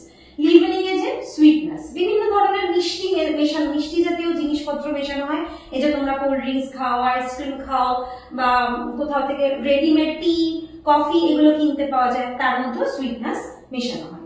These are all the examples of additives. এই ধরনের খাদ্য যোজকগুলো আমরা অ্যাড করে খাবারের স্টেবিলিটিকে বাড়াই। আচ্ছা, ফুড অ্যাডিটিভস পড়লাম, এবার আমাদের টপিক হচ্ছে ফুড অ্যাডাল্টারেশন, খাদ্যে ভেজাল। ভেজাল খাদ্য বলতে তোমরা কি বোঝো? খাদ্যে ভেজাল বলতে প্রথমেই বুঝবে যে প্রথমেই তোমাদের মনে হয় যে আমি যে খাবারটা কিনতে গেছি সেই খাবারটা ভালো নয়, এটাই হচ্ছে খাদ্যে ভেজাল। নিশ্চয়ই তাই, যে খাবারটা তুমি কিনতে গেছো তার গুণমান ভালো নয়, তোমাকে ওজনে কম দিল, এটাও কিন্তু খাদ্যে ভেজাল। যে খাবারটা তুমি কিনতে গেছো তার মধ্যে অন্য কিছু মিশিয়ে দিল, অথবা তার খাদ্য মূল্যটাকে কমিয়ে দিল, বা আরো যদি যে খাবারটা তোমাকে প্যাকেটে করে সার্ভ করা হচ্ছে বা দেওয়া হচ্ছে কিন্তু তথ্য দেওয়া হচ্ছে আলাদা, তার যেটা ফুড ভ্যালু বা তার মধ্যে যা আছে বা নেই সেগুলো যদি বাড়িয়ে ছাড়িয়ে সেই প্যাকেটের গায়ে লেখা থাকে, সেটাও কিন্তু খাদ্যে ভেজালের মধ্যেই পড়ে। এরকম অনেকগুলো ক্রাইটেরিয়া থাকে। ধরো চালে কাঁকড় মেশানো, কাঁকড়টা হলো ভেজাল। কেন ভেজাল মেশাচ্ছে তার মধ্যে? প্রথম কথা তোমাদের যেটা প্রথমেই মাথায় আসবে, কাঁকড়টা মেশানো মানে কি? 5 কিলো চাল তার বা 10 কিলো চাল, তার মধ্যে আমি 1 কিলো কাঁকড় ঢুকিয়ে দিলাম। তাহলে 10 কিলো চাল সে যে দামে মার্কেটে বিক্রি করতো, 1 কিলো কাঁকড় ঢুকিয়ে দিল মানে সে কিন্তু তোমার 9 কেজি চাল দিল, আর দাম নিল হচ্ছে 10 কেজি চাল। তার মানে তোমাকে ভেজাল দিল, ভেজাল আদান প্রদান হলো। অথবা বহুদিনের পুরনো চাল যেটা খারাপ, সেটাকে সুন্দর করে প্যাকেজিং করে তোমায় দিয়ে দিল। এই ঘটনাগুলো কিন্তু খাদ্যে ভেজালের মধ্যে পড়ে। বেশ কিছু ক্রাইটেরিয়া দেখো। সমজাতীয় নিম্নমানের উপাদান যোগ করা অথবা নিম্নমানের উপাদান দিয়ে বস্তুকে প্রতিস্থাপন করা, এটা হচ্ছে খাদ্যে ভেজালের একটা উদাহরণ। সেটা ইচ্ছাকৃত ভাবে হোক বা অনিচ্ছাকৃত ভাবে হোক। ইচ্ছাকৃত অনিচ্ছাকৃত মানে ইদার সে জানে, জেনে তোমায় দিয়েছে, আর না হলে সে জানে না, বা কোনো দুর্ঘটনায় পড়ে ঘটনাটা ঘটেছে, অথবা তার খবর, তার কাছে মানে কোনো ইনফরমেশনই নেই যে জিনিসটার মধ্যে গোলমাল হয়ে গেছে, সেটা হচ্ছে অনিচ্ছাকৃত ভেজাল। 2, ক্ষতিকারক বস্তু যোগ করে দেওয়া, খাদ্যের উপকারী উপাদানকে সরিয়ে নেওয়া, উজ্জ্বল মোড়ক দ্বারা খাদ্যের নিম্ন মান ঢেকে দেওয়া। একটা বিশাল বড় প্যাকেট করে সুন্দর একটা ঝকঝক করছে, ঝকঝক করছে এরকম জিনিসের মধ্যে তোমার একটা নিম্ন কোয়ালিটির খাবার তোমাকে দিয়ে দেওয়া হলো, সেটা কিন্তু ভেজাল দিচ্ছে তোমায়। ভুল লেবেল করা হয়, সেগুলো হচ্ছে ভেজাল খাদ্য। 2 ধরনের ভেজাল খাদ্য হয়, ইন্টেনশনাল, এই যে বললাম ইচ্ছাকৃত, আনইনটেনশনাল, অনিচ্ছাকৃত। 2 ধরনের ভেজাল খাদ্য হতে পারে। আচ্ছা, বিভিন্ন খাবারের মধ্যে বিভিন্ন ধরনের ভেজাল মেশানো হয়, এবং এই বিভিন্ন ধরনের ভেজাল থেকে আমাদের শরীরের কিন্তু নানান ধরনের ক্ষতি হতে পারে। এবার এই বিষয়টা একটু কনসেন্ট্রেট করব, এগুলো আমরা একটু মন দিয়ে শুনবো যে কি কি হতে পারে, এগুলো একটু পড়ে রাখবো। প্রথমে হলো চাল। চালের মধ্যে ছোট কাঁকড়, কাদা এগুলো মিশিয়ে দিল। এগুলো যখন আমরা খাচ্ছি তখন আমাদের মুখে বিস্বাদ লাগা, মুখে কাঁকড় পড়ে যাওয়া, দাঁত নষ্ট হওয়া, পেটে ব্যথা হওয়া, এগুলো হতে পারে। ডাল এন্ড ফ্লাওয়ার্স, ডাল আর ময়দার মধ্যে খেসারির ডালের মিশ্রণ তাতে মিশিয়ে দেওয়া হয়। অতিরিক্ত খেসারির ডাল যদি আমরা খাই, সেখান থেকে কিন্তু আমাদের ল্যাকথিরিজম বলে একটা রোগ হয়। তুমি যখন ডাল কিনে আনছো, তুমি কিন্তু জানো না যে তার মধ্যে খেসারির ডাল মিশিয়ে দিয়েছে, তুমি কিন্তু বাড়িতে ডালটা আনিয়ে ভালো করে ধুলে রান্না করে ফেললে। অথবা এই যে গুঁড়ো আটা যখন তুমি কিনে আনছো, তার মধ্যে খেসারির ডালের গুঁড়ো মিশিয়ে দিল, সেটা থেকে কিন্তু আমাদের শরীরে দীর্ঘদিন ধরে আমরা ওটাই খেয়ে যাচ্ছি, তাহলে কিন্তু এই ধরনের রোগ হয়। এটায় পক্ষাঘাত হয়ে যায় মানুষের। বিটা, এই যে একটা উপাদান থাকে খেসারির ডালের মধ্যে, বোয়া, তোমরা এটুকুই জানো, এটার জন্য কিন্তু এই ল্যাকথিরিজম ডিজিজটা আমাদের হয়। সেমোলিনা, সুজির মধ্যে আয়রন ফিলিংস মিশিয়ে দেওয়া হলো, গুঁড়ো গুঁড়ো দিয়ে দেওয়া হলো, তার ফলে ডায়রিয়া, বমি, পেটে ব্যথা, খারাপ কিছু হয়ে যেতে পারে। আটা বা ময়দার মধ্যে চকের গুঁড়ো মিশিয়ে দেওয়া হয়, অথবা মানে কম দামি স্টার্চ পাউডার মিশিয়ে দেওয়া হলো। দুধের মধ্যে জল, স্টার্চ এগুলো মিশিয়ে দেওয়া হলো। জল মেশানোর ঘটনা তো আচ্ছাড়বে, তো নতুন করে কিছু বলার নেই। কখনো কখনো ভাতের ফ্যান মিশিয়ে দেওয়া হয়, এই ঘটনাগুলো হয়। তার ফলে আমাদের শরীর, আমরা দুধ খাচ্ছি ভেবে খাচ্ছি, কিন্তু খাচ্ছি না, উল্টোপাল্টা জিনিস খাচ্ছি, আমাদের পেটে ব্যথা হচ্ছে, বমি পটি হচ্ছে, আমাদের শরীর খারাপ হচ্ছে। আমরা দুধের থেকে যে যে শক্তি, যে যে জিনিসগুলো আহরণ করতে পারতাম, সেগুলো করছি না। দিনের পর দিন ওই দুধ খেয়ে আমরা ড্যামেজ হয়ে যাচ্ছি। Mustard oil and mustard seeds, এটা ইম্পর্টেন্ট। আরজিমন অয়েল অ্যান্ড আরজিমন সিড, আরজিমনের বীজ সর্ষের বীজের মধ্যে মিশিয়ে দেওয়া হয়, দুটো প্রায় একই রকম দেখতে। অথবা এই ধরনের বীজ থেকে যে তেল, সেটা হচ্ছে আরজিমন অয়েল, সেটাকে মিশিয়ে দেওয়া হচ্ছে মাস্টার্ড অয়েলের মধ্যে। তুমি দেখে বুঝতেও পারছো না যে আরজিমন অয়েলটা ওর মধ্যে মেশানো আছে। এইগুলো কিন্তু আমাদের ড্রপসি রোগের দিকে নিয়ে যায়, হাত পা ফুলে যায়, ইডিমা হয়, ডাইজেস্টিভ ডিসঅর্ডার হয়, পেটে লাগে, লিভার বেড়ে যায়, ইভেন হার্ট ফেলিওরও হয়ে যায়। খুব ইম্পর্টেন্ট এটা। এবং তেলের ক্ষেত্রে সব সময় ভীষণভাবে সাবধানতা অবলম্বন করা দরকার। ঘানির তেল খাবো, ঘানির থেকে তেল আনা হবে, এই ধরনের ফ্যাসিনেশন গুলো আমাদের মধ্যে এখনো রয়ে গেছে। সেটা নর্মাল, সেখান থেকে সবাই মনে করে ফ্রেশ এবং ইম্পর্টেন্ট একটা সোর্স, কিন্তু যদি এগুলো মিশিয়ে দেয় সেখান থেকে কিন্তু আমরা বুঝতে পারবো না। এডিবল অয়েল, এডিবল অয়েলের মধ্যে অর্থো ট্রাইগ্লিসারাইড, ফসফেট, র্যানসিড অয়েল এগুলো মিশিয়ে দেওয়া হচ্ছে। তার ফলে নিউরোপ্যাথি, প্যারালাইসিস এই ধরনের বিভিন্ন রোগ হচ্ছে, এবং ভিটামিন এ, ডি অ্যাবজর্পশনটা আমাদের বডিতে ইনহিবিট হয়ে যাচ্ছে। হলুদের গুঁড়ো, তার মধ্যে মেটানিল ইয়েলো, লেড ক্রুমেট এগুলো মিশিয়ে দেওয়া হচ্ছে। চিলি পাউডারের মধ্যে এগুলো তোমাদের আসে, এবং তোমাদের এই সংক্রান্ত একটা প্র্যাকটিক্যাল পরীক্ষাও আছে যে এখান থেকে ভেজাল কি করে, আমরা এটার মধ্যে ভেজাল আছে আমরা কি করে বুঝতে পারবো, এই সংক্রান্ত একটা প্র্যাকটিক্যাল পরীক্ষাও তোমাদের আছে। টার্মারিক পাউডারের মধ্যে metanil yellow lead chromate, chilli পাউডারের মধ্যে ব্রিক পাউডার, ইটের গুঁড়ো মিশিয়ে দিল, তুমি কি আলাদা করে কিনলে বুঝতে পারবে? বুঝতে পারবে না। কিন্তু প্যাকেটজাত খাবারগুলোর মধ্যে কিন্তু এই সম্ভাবনা অনেক কমে যায়। তোমরা অন্য একটা টপিকে আমাদের যখন পড়ানো হয়েছিল তোমরা দেখেছো যে ফুড সেফটির জন্য সরকার কি কি ব্যবস্থা নিয়েছে। তো প্যাকেটজাত খাবারের মধ্যে সেই ধরনের রিস্ক গুলোকে রিডিউস করে দিয়ে আমাদের কাছে বিক্রি করা হয় যাতে আমরা ভালোটা খেতে পারি। না হলে লুজ কিনলে বা গুঁড়ো কিনলে এই ধরনের মিক্সচার গুলো তোমরা পেয়ে যাবে এবং সেটা তোমাদের শরীরের ক্ষতি করবে। বিভিন্ন ধরনের পেট খারাপ, বমি, প্যারালাইসিস হয়ে যাওয়া, লিভার ড্যামেজ হওয়া, ক্যান্সার, দিনের পর দিন এই ধরনের খাবার, এই ধরনের কেমিক্যাল শরীরের মধ্যে যেতে যেতে আমাদের ক্যান্সার হয়ে যেতে পারে। ব্ল্যাক পেপারের মধ্যে মানে গোলমরিচের মধ্যে কি পাকা পেঁপের বীজটা মিশিয়ে দিল, তুমি বুঝতেও পারছো না। গ্রিন ভেজিটেবলস, ম্যালাকাইট গ্রিন, সবজি বিক্রেতারা এটাকে নিয়ে এলো, ধরো একটা পটল নিয়ে এলো, সেটাকে আরো সুন্দর উজ্জ্বল সবুজ দেখতে লাগবে বলে তার মধ্যে ভালো করে ম্যালাকাইট গ্রিনের মধ্যে চুবিয়ে সেটাকে বাজারে বিক্রি করতে বসলো। খুব মানে লুক্রেটিভ লাগলো, বাহ বেশ সবুজ সবুজ দেখতে, নিয়ে নিলাম আমরা। কিন্তু সেটাকে বাড়িতে এসে যদি জলে ভালো করে পরিষ্কার করা যায় তখন দেখা যায় যে সেখান থেকে রং ছাড়ছে। চা পাতার মধ্যে পুরোনো চা পাতা মিশিয়ে দেওয়া হয়, যেটা হয়ে গেছে করা সেটাকে মিশিয়ে দেওয়া হলো, তুমি তো দেখে বুঝতে পারছো না।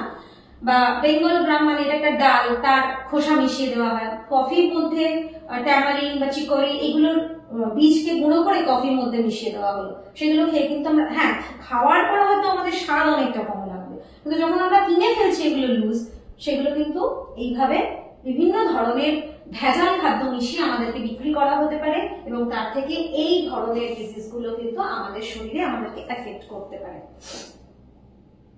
এইগুলো ভেজাল খাদ্যের বিভিন্ন ধরন এবং কোনটার মধ্যে কি মেশানো হয়। আচ্ছা, ভেজাল খাদ্য আটকানোর জন্য অনেক ধরনের আইনের প্রবর্তন করেছে ভারত সরকার। কেন আইনের প্রবর্তন করা প্রয়োজন? কারণ মানুষ যে খাবারগুলো খাচ্ছে সেই খাবারটা তাদের হেলথকে নির্ধারণ করছে। আমার দেশের জনসংখ্যা, আমার দেশের যে ছোট ছোট বাচ্চা বা বড়, তারা যদি এই খাবার খেয়ে অসুস্থ হয়ে পড়ে, একটা অসুস্থ জনসাধারণ একটা দেশের উন্নতির পথে বাধা হতে পারে। সেই জন্য গভর্নমেন্টও চায় না যে ভারতবর্ষের সাধারণ নাগরিক বা যে কোনো দেশের সরকার চায় না তার দেশের নাগরিক ফালতু খারাপ খাক, বাজে খারাপ খাক। সেই কারণে বিভিন্ন আইন করা হয়েছে যাতে কেউ খাদ্যে ভেজাল মেশানোর আগে দুবার ভাবে কথাটা। সেটা হচ্ছে prevention of food adulteration act বা PFA। বিভিন্ন প্রকার খাদ্যের বিশুদ্ধতা রক্ষা, খাদ্যের নিরাপত্তা বজায় রাখতে 1954 সালে প্রিভেনশন অফ ফুড অ্যাডাল্টারেশন অ্যাক্টের প্রবর্তন হয়। 1954 যে অ্যাক্টটা প্রবর্তিত হলো তার নাম এটা PFA অ্যাক্ট। যদিও পরে 2006 সালে এই আইনটা পরিবর্তিত হয়ে নাম হচ্ছে food safety and standard act, যেটা FSSA। এটা কিন্তু FSSA, এটা খাদ্যের মান ও নিরাপত্তার সঙ্গে জড়িত। যদি ভেজাল খাদ্য মেশানো হচ্ছে, যদি কোনো ব্যক্তির এগেইনস্টে এটা প্রুফ হয়ে যায়, তাহলে তার কিন্তু সারা জীবন কারাবাস এবং 10 লাখ টাকা পর্যন্ত জরিমানা ধার্য করা হয়। কিভাবে ভেজাল খাদ্যের এই মানে খাদ্যে যে ভেজাল আছে, তাহলে তুমি বুঝতে পারলে তোমাকে যে খাবারটা দেওয়া হয়েছে সেই খাবারটা বাজে, পচা, ভুলভাল খাবার দেওয়া হয়েছে, অথবা কিছু না কিছু একটা মিশিয়ে দেওয়া হয়েছে। তখন তুমি কি করবে? তুমি সেটা কমপ্লেন করবে। কমপ্লেনটার এগেইনস্টে ফুড ইন্সপেক্টর স্টেপ নেওয়া শুরু করবেন। উনি পাবলিক অ্যানালিস্টকে ডাকবেন। পাবলিক অ্যানালিস্ট ওই খাবারের, ফুড ইন্সপেক্টরের কাছে তুমি খাবারের স্যাম্পল পাঠিয়েছো, ইন্সপেক্টর পাবলিক অ্যানালিস্টকে দেবেন। উনি এই food inspector, report to food inspector, উনি পাবলিক অ্যানালিস্ট সেই খাবারটা নিয়ে অ্যানালাইসিস করে যে রিপোর্টটা পাবেন সেটা আবার উনি রিপোর্টটা দেবেন ফুড ইন্সপেক্টরকে। তারপর ভেজাল যদি যুক্ত হয় তাহলে ফৌজদারি মামলা দাঁড়ায়। ফুড অ্যানালিস্ট যে খাবারটা অ্যানালাইসিস করে দেখলেন যে তার মধ্যে ভেজাল আছে, যেই দেখতে পেল তখন ফৌজদারি মামলা দায়ের হবে, কেসটা কোর্টে উঠবে। সেন্ট্রাল ফুড ল্যাবরেটরি, কোর্ট আবার সেটাকে আবার রিভেরিফিকেশন করবে। তখন কোর্ট কি করবে? সেই জিনিসটাকে সেন্ট্রাল ফুড ল্যাবরেটরিতে পাঠাবে। কোর্টকে রিপোর্ট প্রদান, অর্থাৎ সেন্ট্রাল ফুড ল্যাবরেটরি থেকে আবার রিপোর্ট আসছে যে হ্যাঁ এটার মধ্যে এটা আছে, অথবা না এটার মধ্যে এটা নেই, কি এর মাত্রাটা মারাত্মক, কি এর মাত্রাটা যেটা আছে সেটা চলবে। কোর্টকে রিপোর্ট প্রদান করবে। যদি ভেজাল যুক্ত হয় তাহলে বিচারের ব্যবস্থা হবে। তোমরা ভারতবর্ষের ইতিহাসে এরকম অনেক ঘটনা দেখেছো, অনেক বড় বড় কোম্পানির এগেইনস্টে এই ভেজাল যুক্ত খাবার দেওয়ার কিন্তু ফতোয়া এসেছে। তোমরা এরকম ঘটনা অনেক শুনতে পাবে। ভেজালযুক্ত মানে কিন্তু আমি বারবার বলছি শুধুমাত্র পচা খাবার দিলাম কম দিলাম তা না, এমন কিছু জিনিস আমি মেশাচ্ছি, ধরো কোনো মশলা দিচ্ছি আমি আলাদা, সেই মশলাটার মধ্যে এমন কিছু একটা জিনিস মেশানো আছে যেটা আমার বাচ্চা বা বড় সবার ক্ষতি করতে পারে। যেমন একটা উদাহরণ দিই, monosodium glutamate, MSG. Monosodium glutamate কিন্তু আমাদের শরীরের পক্ষে খুব হানিকারক, কিন্তু এটা ভীষণ স্বাদবর্ধক, ফ্লেভারকে এনহ্যান্স করছে, আমাদের খেতে খাবারের স্বাদ বাড়াচ্ছে, খেতেও খুব ভালো লাগছে। কিন্তু কন্টিনিউয়াসলি যদি এমএসজি আমরা খেতে থাকি আমাদের শরীরে বিভিন্ন ধরনের রোগ হতে পারে, that is not good for our health. তো বহু খাবার তৈরি সংস্থা তারা কি করে, ওগুলো অ্যাড করে দেয়, লুকিয়ে চুরিয়ে ওইটা দিতে থাকে। যখন আবার ওদের এই খাবারের মানগুলো টেস্ট হয় বিভিন্ন ল্যাবে, যে দেখি আপনারা কি খাবার বিক্রি করছেন, যখন টেস্ট হয় তখন কিন্তু ধরা পড়ে যায় এবং সেটা এক্সপোজড হয়ে যায়, সেটাকে ব্যান করে দেওয়া হয়। এই ঘটনার উদাহরণ তোমরা আগে অনেক দেখেছো। এইগুলো ভেজাল খাদ্য। আচ্ছা, নেক্সট আর দুটো কন্টেন্ট তোমাদের পড়া বাকি। ভেজাল খাদ্যের পর আমরা চলে আসি অরিজিন অফ ISI কনসেপ্ট। এই ISI এটা একটা মার্ক, দেখো তোমরা এই মার্কটা কিন্তু দেখেছো, দেখো বিভিন্ন জিনিসের গায়ে, যেমন এটা একটা গ্যাস, প্রেসার কুকার, একটা সিলিন্ডার, এটা একটা তেলের পাউচ, এটা খুব একটা ভালো করে দেখা যাচ্ছে না, একটা পাউচ, এটার গায়ে কিন্তু এই ISI মার্কটা দেওয়া থাকে। আবার এই মার্কটাও তোমরা দেখেছো, ব্যুরো অফ ইন্ডিয়ান স্ট্যান্ডার্ড, এই মার্কটাও তোমরা দেখেছো। কোনো প্যাকেট বা কোনো বস্তুর গায়ে এরকম মার্ক থাকা মানে তার সেফটিটা নির্ধারণ করে দেওয়া হয়েছে, এটা তুমি নিশ্চিন্তে নিতে পারো। সেফটি কিভাবে নির্ধারণ করে দেওয়া হয়েছে? Indian standards institute, ISI, Indian standard institution 6 জানুয়ারি 1947 এ জাতীয় স্তরে চালু হয় এবং 1987 খ্রিস্টাব্দ পর্যন্ত এই সংস্থা কার্যকরী থাকে এবং এরপর এর নাম ব্যুরো অফ ইন্ডিয়ান স্ট্যান্ডার্ড হয়ে যায়। এটা চেঞ্জ হয়ে যায় এটা ব্যুরো অফ ইন্ডিয়ান স্ট্যান্ডার্ড। সাধারণ কলকারখানায় উৎপন্ন সামগ্রী গুণমান বজায় রাখার জন্য ISI চিহ্ন ব্যবহার করা হয়। এই মার্কযুক্ত খাদ্য সামগ্রী খাদ্য সুরক্ষা সূচিত করে এবং এতে কোনো দূষিত খাদ্য সামগ্রী থাকে না সেটাকে নির্দেশ করে। নেক্সট, আগমার্ক। এই চিহ্নটা তোমরা সবাই দেখেছো, দেখো এখানে একটু হেজি হয়ে গেছে, আগমার্ক। এখানে কিন্তু এটা লেখা আছে, এই যে AGMARK, আগমার্ক, প্রত্যেকে দেখতে পাচ্ছ। এবং এই যে ভারত সরকার হিন্দিতে লেখা আছে, গভর্নমেন্ট অফ ইন্ডিয়া এখানে লেখা আছে, তোমরা প্রত্যেকে এটা দেখতে পাচ্ছ। আচ্ছা, এবার আগের স্লাইডে যাই। এই আগমার্ক চিহ্ন সম্বলিত, আগ কথাটা এগ্রিকালচারাল এই জায়গা থেকে এসেছে, এখানে একটু মিস্টেক হয়ে আছে প্রিন্টিং এ, এটা হবে না, এগ্রিকালচারাল।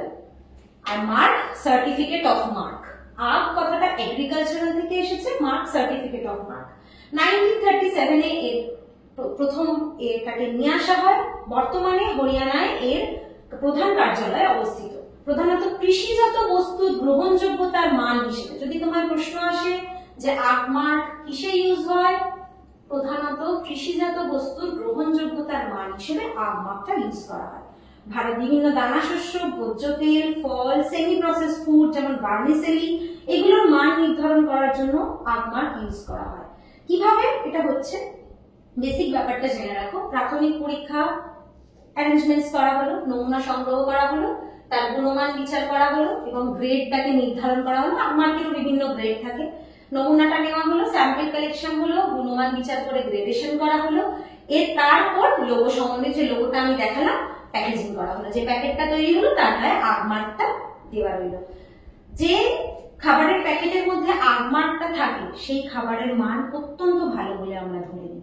তার মধ্যে যে ভেজাল বা শরীরের মধ্যে আমাদের ক্ষতি করবে কি ঠিকঠাক কিনা, আগমার্ক কিন্তু এটার একটা খুব বড় মানে চিহ্ন, যেটা থেকে আমরা বুঝতে পারি যে না ঠিক আছে, খাবারটা ঠিক আছে। ব্যাস, তোমাদের যা যা পড়ার ছিল, যা যা কন্টেন্ট ছিল, এগুলোই প্রত্যেকটা ছিল আমাদের। তাহলে লাস্ট চ্যাপ্টারটা মাইক্রোবায়োলজি শেষ হলো। প্রত্যেকে ভালো থেকো, ভালো করে পড়াশোনা।